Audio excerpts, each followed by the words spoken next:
O Sol se encontra com os nodos lunares e a gente tem a chance de clarear o karma. A punição está a caminho? Podemos curar as nossas feridas? Será que os nodos lunares realmente representam o karma? Vamos analisar e entender um pouco desse movimento hoje. Tá aqui a mandala, né, que acontece também no dia 27 de fevereiro, lembrando que esse é o dia em que Marte e Urano formam quadratura. Esse vídeo tá no canal, mas também a gente tem que considerar que nesse mesmo dia vai acontecer a conjunção do Sol e o nódo norte, né, a 9 graus.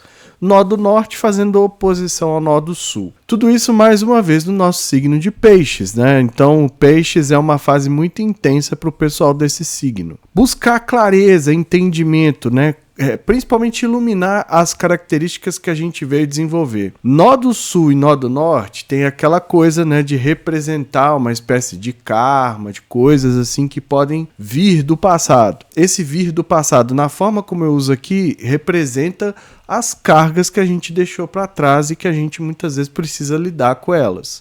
Então, o que vem do passado para ser purificado, para ser limpado, entra pelo nódo sul, onde então, as mágoas, as dores, né, as feridas ali, os traumas que ficaram para trás, é purificado no meio do mapa a partir das nossas atitudes, das nossas mudanças, do nosso entendimento, do amadurecimento e desenvolvimento, e é transformado pelo outro lado, no nódo norte, que traz um sentido daquilo que a gente veio desenvolver. Então, é buscar clarear, enxergar, ter uma certa racionalidade para aquilo que vem do passado, para lidar com essas coisas do passado. O que vier à tona tende a ser revelado para que a gente encare isso e mude a partir de então. Envolve sensibilidade, envolve muitas vezes a necessidade de escapar. A gente muitas vezes quer fugir da responsabilidade, né? As coisas que aconteceram, que ficaram lá atrás, que nos marcaram, muitas vezes a gente não assume a responsabilidade, né? No sentido de culpa, de pedir perdão. Isso aí fica para quem achar que é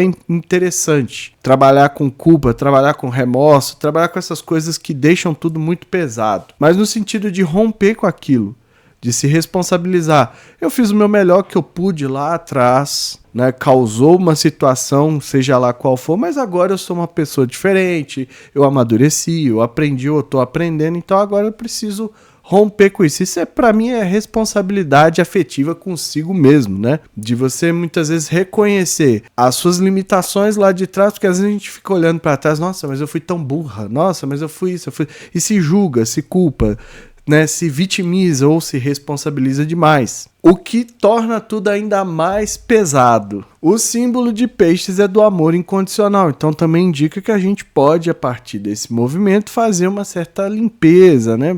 Olhar para trás com essa visão mais carinhosa consigo mesma, não importa o que tenha acontecido, né? Às vezes é preciso reconhecer, assumir o que aconteceu e entender que aquilo ali também não tem que definir o resto da nossa vida. A partir dali a gente segue. Essa chance é representada por esse trígono aqui com Júpiter, um tanto quanto distante, Júpiter a 15 graus de Câncer ainda retrógrado, mas indicando que a gente pode sim ter uma chance, né, trazer uma boa sorte, uma coisa positiva para a gente lidar com esse momento, principalmente com isso, com tudo isso que vem à tona. Agora vamos somar as duas coisas, porque a quadratura de Urano e Marte, ela vai definir muito a tônica aí desse dia, já está definindo, né, na verdade. Por isso é importante clarear, porque muitas vezes essas coisas que ficaram para trás, elas podem ressurgir nesse momento, levando a uma atitude imprevisível, uma atitude impulsiva, o que acaba gerando um conflito muitas vezes, gerando uma ruptura, e essa ruptura muitas vezes tem a tendência, por conta da influência, né, da inspiração de Urano, de não ser possível de reconciliar depois. Então buscar usar da razão, usar da clareza, enxergar a situação, entender que o passado não tem que definir o presente, muito menos o futuro, e a partir dali tomar uma atitude diferente. Então é uma chance de tomar uma decisão, uma atitude, uma ação libertadora de verdade. Liberdade do quê? De toda essa carga que a maioria de nós insiste em carregar. Primeiro que se a gente soubesse, né, clássico, né? Se a gente já soubesse tudo que a gente sabe hoje lá atrás, a gente agiria de outra forma. Mas aí também fica essa coisa, né? De uma exigência consigo mesma. Quando na verdade a gente tem que voltar lá atrás, dar a mão pra gente, porque ninguém mais vai fazer isso, e falar, não, você fez o melhor que você podia, vamos em frente, é isso aí, tamo junto, se abraçar. E a partir dali fazer toda uma modificação necessária. O ascendente a 1 grau de câncer, então eu acabei de falar, vamos se abraçar. O acolhimento, a proteção, a nutrição daquilo que quer que cresça a partir de então é muito positivo. Já o meio do céu a 11 graus de Áries, coragem, ousadia, independência, né? Iniciar uma fase nova pode ajudar, inclusive, a lidar com as demandas, né, da vida pública. Mas tudo depende de como você vai liderar o seu próprio destino. E uma vez que você escolhe fazer assim, fica meio conflitante se você continuar se culpando lá atrás por coisas que aconteceram, não existem mais a não ser, muitas vezes, na nossa memória. Signos mais afetados aí então, principalmente signo de peixes, onde está acontecendo toda essa confusão de planetas. Virgem não fica de fora também, recebe ali em aspecto tenso, assim como Sagitário e Gêmeos. Então é um pessoal que precisa trabalhar, principalmente ver o que vocês têm nessa faixa ali de 9 graus, né? Do grau 9, melhor dizendo, de peixes, mas também de Virgem, de Gêmeos e Sagitário. Então não são só as pessoas do signo. É você olhar o seu mapa, né? Conhecer o seu mapa acima de qualquer coisa, saber o posicionamento dos graus para você aproveitar melhor o trânsito. Esses signos estão desafiados, então tá dado aí, isso tá dado. Quem nasceu com o Sol a 9 graus de Virgem, de Sagitário, de Gêmeos vai ser desafiado. Mas e você, hein, que não é desse signo? Será que você tem alguma coisa nesses signos, algum planeta pessoal, Sol, Lua, Mercúrio, Vênus, Marte, ascendente, meio do céu, sofre essa influência? Será? Dá uma olhada no seu mapa. Conhece o seu mapa, é a melhor forma de você lidar com os desafios. E eu gosto muito de refletir sobre essa questão do karma, já coloquei isso aqui outras vezes, e é sempre no sentido de provocar. Porque eu acho que muitas vezes a gente tenta usar essa coisa do karma como uma muleta. Acontecem coisas ruins, eu falo, é karma, né? Aí tem, quando as coisas boas acontecem, aí o pessoal foi lá e inventou o bom karma, o karma positivo. E é sempre essa recompensa, né, de como você está agindo, moralmente falando. Então, se você é uma pessoa dita assim boa, né, uma pessoa do bem, etc., que é caridosa, essas coisas, né, da nossa cultura cristã, traz isso pra gente, então não tem como negar. Aí você vai ter um bom karma. Se você tá, né, em desarranjo com tudo isso, aí você vai ter a punição. Então fica sempre essa coisa moralizante. E é por isso que eu acho que a lei do karma, pra nós, ela, não sei, pelo menos, aliás, eu não vou falar pra nós, eu vou falar pra mim, ela não tem validade. Coisas boas acontecem com pessoas e coisas ruins também acontecem com pessoas o tempo inteiro. Se de fato a gente tivesse uma coisa assim de justiça do karma, talvez a gente não teria certas figuras aí, né, influenciando o mundo como influenciam, ao meu ver. Figuras que têm zero de moral. Então, às vezes, me parece que essa coisa do karma, ela é usada, não tô afirmando nem que ela exista, nem que ela não exista, mas me parece que ela é usada para controlar a gente. Pra gente existe karma. Pra certas pessoas, talvez a regra do jogo seja diferente. Então, eu acho que é muito isso, e a gente fica nessa de quando acontece alguma coisa ruim, a gente dá muito mais importância. Por causa da nossa dor, por causa do desafio, por causa do sofrimento, seja lá qual o motivo for. E quando acontece a coisa boa, a gente não carrega tanto assim de importância. Talvez seja algo até da nossa própria química, da nossa biologia, a gente não sabe, né? A gente fica muito mais mexido quando acontece uma tragédia, alguém é assaltado, né? Alguém é agredido. Aquilo ali parece marcar.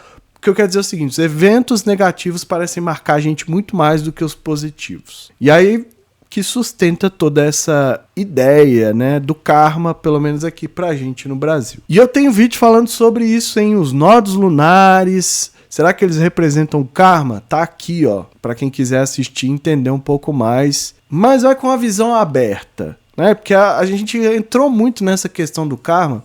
Eu lembro muito do Gasparetto falar isso. A gente entra muito nas coisas e não questiona. Ah, então eu tenho karma. Ah, então eu tenho karma. A gente não para e pensa, não analisa, não critica aquilo ali, não tem uma postura mais crítica que às vezes talvez a gente, né, ia perceber que as coisas não são tão bem assim quanto falam pra gente, não sei. Seja o nó do sul ou o nó do norte, que os dois sempre funcionam em arranjo, e vale a pena lembrar que eles são a cabeça do dragão e a cauda do dragão, né? Rahu e Ketu pela tradição Veda, então tem um outro sentido lá. Eu contei essa história no vídeo, então dá uma assistida lá para entender um pouco mais essa história, porque é interessante ver a diferença, né, dessa conotação de karma pra gente. Quando a gente fala de karma da astrologia, então a gente tá pegando um pouco dessa tradição Veda para nós. A gente tá se apropriando disso, talvez. E os nodos lunares, eles simbolizam onde acontecem os eclipses. Então, a cabeça do dragão, ou Rahu, queria engolir o Sol, e a cauda do dragão, ou Ketu, queria engolir a Lua. Então, ali indicando o eclipse solar e o eclipse lunar. É só isso. Na parte técnica, é só isso. O resto é coisa que a gente foi colocando em cima.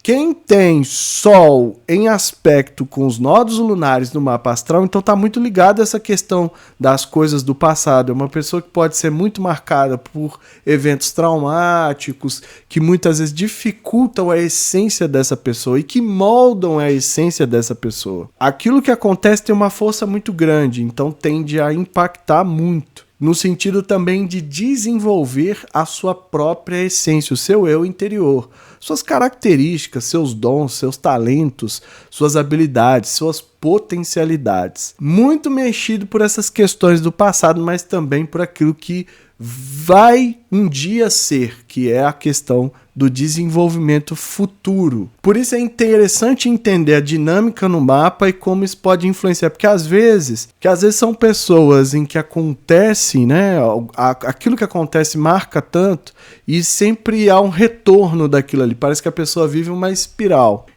e ela passa, né, pela situação difícil, acha que superou e quando ela pensava, né, melhor dizendo, que superou, vem aquele, né, fantasma do passado, ressuscita os mortos e ela precisa lidar com aquilo de novo. Então, esse jogo é muito desafiador às vezes, ao mesmo tempo que prepara a pessoa, de certa forma, desde que ela queira desenvolver e etc., para lidar com grandes desafios, para se fortalecer e firmar em si mesma. A jornada que acontece acaba transformando a sua essência e também a toda a sua vida, né?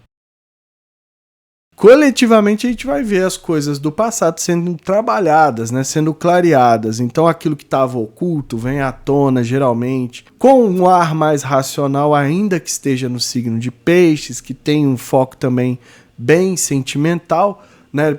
Peixe ser o signo mais água de todos, mas traz isso tudo à tona para que a gente lide, para que a gente busque esclarecer as situações, mesmo com a quadratura entre Urano e Marte, que, né, essas situações do passado, como eu falei antes, elas podem influenciar. Quando a gente fala de coletividade, o desafio é sempre grande, porque a gente não está num período assim que, quando a gente olha para o mundo e para o coletivo nosso, né, que somos todos nós seres humanos, a gente não vê que está manifestando coisas positivas. Mas esse é o momento que a gente pode curar muita coisa. Ou se a gente não pode mudar o mundo, a gente pode mudar como a gente se posiciona e como a gente percebe o mundo, o que acaba uma visão bem otimista, assim, bem, né, entusiasmada, causando um efeito positivo lá na frente. Talvez a gente não veja. E aí que talvez é que esteja o nosso problema, que a gente foca muito em querer ver a mudança, em vez da gente simplesmente semear. E talvez esse seja o nosso trabalho, né? Plantar as sementes positivas para que a natureza se encarregue de desenvolver os frutos. A mensagem é essa, eu fico por aqui. Se inscreva no canal, deixa aí seu like, ativa o sininho para receber notificação sempre que eu postar um vídeo novo. Lembrando que a gente tem a área de membros aqui do canal, vídeos exclusivos, antecipados. Essa semana mesmo, quem é Estelar assistiu todos os vídeos com até um dia de antecedência. E eu pretendo continuar nessa toada, então aproveita, se inscreve no canal, vai ter o curso também, né? Tô preparando, em breve eu falo a data que eu vou lançar a primeira aula, mas não perde tempo, já se inscreve, custa menos que um cafezinho, R$ 4,99 para você ter acesso a muito conteúdo que já tem na área de membros, mas também aquilo que está por vir para expandir ainda mais o entendimento, a forma como a gente usa a astrologia aqui no canal para tentar organizar o caos do mundo. E que estejamos todos sintonizados com as forças da natureza que nos conectam à Mãe Terra e que ela zele por nós sempre.